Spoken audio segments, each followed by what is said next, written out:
Hello, this is Daniel from Samdan's Couch. In this video, I will be looking at the PlayStation VR2 headset. I will tell you my honest opinion and first-hand experience, as I always do on this channel, to let you know what it's all about and what the real-world experience is. I'm coming from the previous generation, the VR1 headset, and share with you what got improved and why you might want to get the PlayStation VR2 as well. Sony did not advertise the PS4 VR2 headset much, besides a funny Ozzy Osbourne commercial. Instead, Sony pushed hard on influencers to do the job for them, to big success. The VR2 was praised for a 4K screen-like experience and a quantum leap in technology. Having owned the VR1 for years and enjoying it while living with its shortcomings, I got pretty hyped by all these dramatic reviews as well. So when I got the headset myself, I was for one, not really disappointed, but at the same time I did notice that it wasn't this huge upgrade that people on the internet kept talking about. Don't get me wrong, the VR2 is better in every aspect compared to the VR1. But you gotta keep your expectations within reason, as this is not a $1,000 and above device. You get a whole lot for your money, but it's for example not a 4K quality screen. It is a good screen with great blacks, but its quality is within the $550 price tag range of a headset you can realistically expect. Especially since the headset also comes with controllers, which the VR1 didn't. But let's get straight to the details. First, the positives. The VR1 had a ton of different wires and an extra HDMI box just to connect everything. Those days are gone. The VR2 comes with a single USB-C cable that is about 4.5 meters or 14.7 feet, a good length. You have to connect it to the front of the PS5, no other choice, which I think looks ugly, but plugging it in and out being a USB-C plug isn't too tragic. Just keep in mind that you can't hook it up to a USB hub or the backside of the PS5. The headset comes with in-ear headphones, just like the VR1 did. I wasn't too impressed with its quality, nor how it sits inside my ears. I tried using a wired PS4 headset, but the plug didn't sit correctly and caused some audio issues when doing party chat during multiplayer. So you are probably better off using a wireless headset like the Sony Pulse 3D headset or any other wireless headphones. If you don't want to use voice chat and want nothing covering your ears, you can also just use your TV speakers or, in my preferred case, a surround sound system, which gives you sound all around you as well. Putting the headset on your head correctly, I find the VR2 actually a little more difficult compared to the VR1. You really need to hit the sweet spot when adjusting the front and tightening the headband up well, so nothing moves. The screen part also feels a little bit heavier. I can only advise you to take it slow and make all the setup step by step to set up the distance of your eyes and your play zone. It will make the final experience so much better. The screen, as I said, is not 4K super sharpness, but it does have perfect blacks, which is great for horror games like Resident Evil Village. I had my VR1 headset rigged with rubber inlays since I'm wearing glasses, and you could damage your lenses with your glasses if you were too close to the screen inside the headset. The VR2 has more space inside, doesn't fog up as easily when playing a taxing game, and shuts out all environmental light. It is still possible to accidentally move the headset too close to your face, so that you can accidentally touch the lenses, so be mindful when moving the screen towards your face. What is absolutely great about the VR2 is that I don't experience drift anymore. In VR1 the headset was tracked by a low resolution camera. VR2 has cameras on the headset itself. The onboard cameras also make it easy to check your surroundings at any time by pressing a button on the bottom part of the screen. Perfect to check your play area, grab or put down your controllers and set up your play area without having to take off your headset.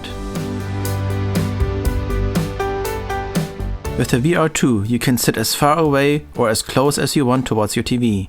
No more distant limits and no more floating when the headset wasn't sure where you are. Same goes for the new controllers. Perfect tracking and aiming is an absolute piece of cake now. The controller's battery charge doesn't last forever, averaging at about 4 hours playtime, but I didn't find this to be a problem since you usually don't spend that much time in VR uninterrupted. I recommend getting the Sony charging station for the VR controllers, since you can just put both controllers on the charger and a quick charge is pretty fast. So if you take a short break from VR gaming, put them on the charger, and when you're back, the controller should already have a good amount of charge again. Also, Sony only gives you one USB-C cord to charge 2 controllers, which is ridiculous since you're going to need 2 wires to charge the controllers at once. So charging station it should be, if you are planning on playing VR more often.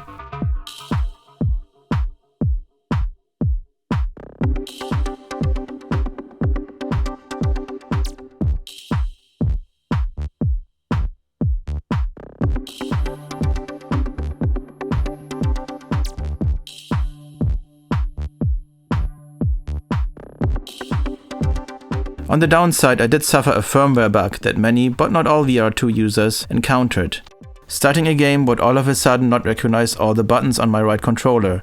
Resetting and rebooting didn't help this problem either. What works for me is the trick to boot a VR game with your regular DualSense controller and then turn on the VR controllers while the game is running. Annoying and makes you feel like a beta tester, to be honest.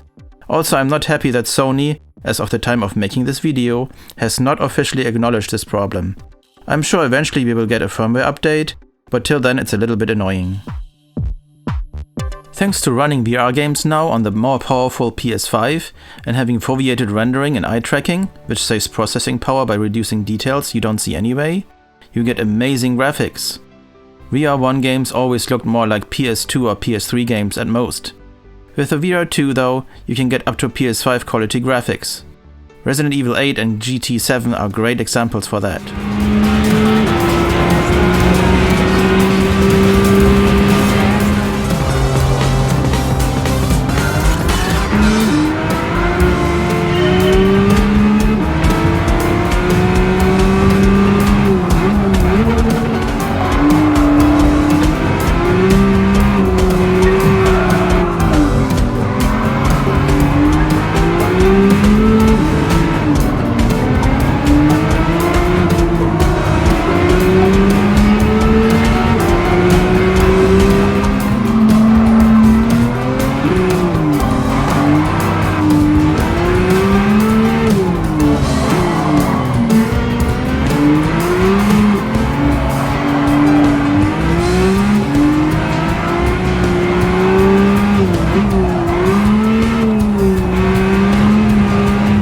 If you never played VR, you will have to get used to playing in VR. You will get a little dizzy, and you have to train your brain how to play in a virtual environment. I personally feel like that the VR2, thanks to its wonderful tracking and not floating screen feel, that I barely even get dizzy from playing in VR anymore. Make sure every time you do a new gaming session to go through the play area setup and the eye distance adjustment, so that you get a sharp picture. So on a whole, what do I think of the PlayStation VR2? I think it's a great system. It is not the huge revolution that some people wanted us to believe. Instead, it is an evolution of the VR1, which is great. It is actually the VR headset with its features we originally wished for when we first got the VR1. It is better in every aspect and worth its price as well. Also, the game selection at launch is pretty great. If you are interested in VR gaming, the VR2 is a great place to go to. No expensive PC hardware is required, just your PS5 and the headset and you're ready to go. Or if you are an original VR1 owner and love the experience, you should upgrade as well. Especially since there won't be many more PS VR1 games in the future. So if you have the means to get it, I can definitely recommend it. I always enjoyed VR games and I can't wait to play with it again.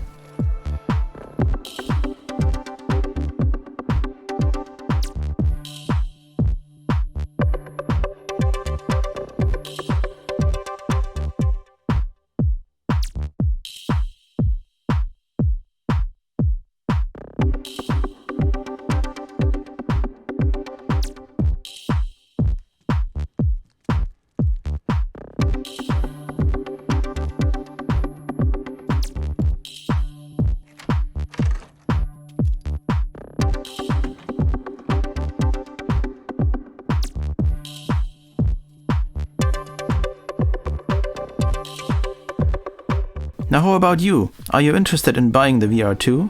Or did you already get it, and how was your experience with the headset? Let me know in the comments of this video. Thank you for watching, and if you would like to see more of my videos, cool tech reviews and games, please consider liking and subscribing to this channel. It really helps me to make more content for you in the future. Until then, I will see you next time on Sam Dan's Couch.